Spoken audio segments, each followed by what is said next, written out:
সূর্যের সবচেয়ে কাছে গিয়ে ইতিহাস গড়ার পথে মার্কিন মহাকাশ গবেষণা সংস্থা নাসার একটি মহাকাশযান।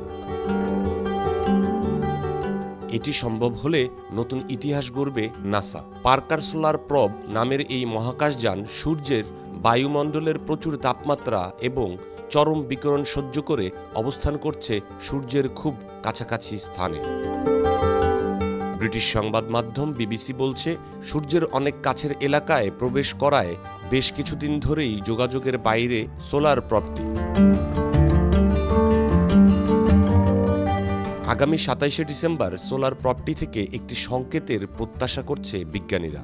মূলত সংকেত পেলেই প্রবটির সঠিক অবস্থান সম্পর্কে নিশ্চিত হওয়া যাবে।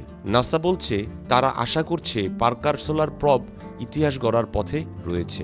এটি থেকে সংকেত পাওয়ার পর এতদিনের অজানা অনেক তথ্য জানতে পারবে পৃথিবীর মানুষ।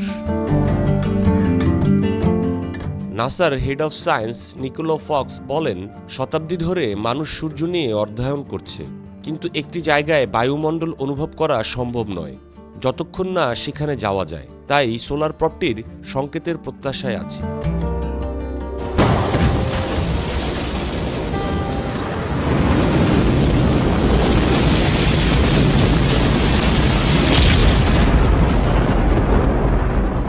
পার্কার সোলার প্রব ২০১৮ সালে যাত্রা শুরু করে।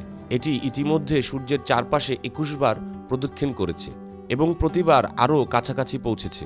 মহাকাশযানটি সূর্যের সর্বনিম্ন ৩৮ লাখ মাইল মানে ৬২ লক্ষ কিলোমিটার দূরে পৌঁছেছে। এ নিয়ে নাসার নিকোলা ফক্স বলেন, আমরা সূর্য থেকে ৯ কোটি ৩০ লক্ষ মাইল দূরে আছি। যদি আমি সূর্য ও পৃথিবীকে ১ মিটার দূরত্বে রাখি, তবে পার্কার সোলার প্রব সূর্য থেকে মাত্র ৪ সেন্টিমিটার দূরে, তাই এটি সত্যি খুব কাছাকাছি।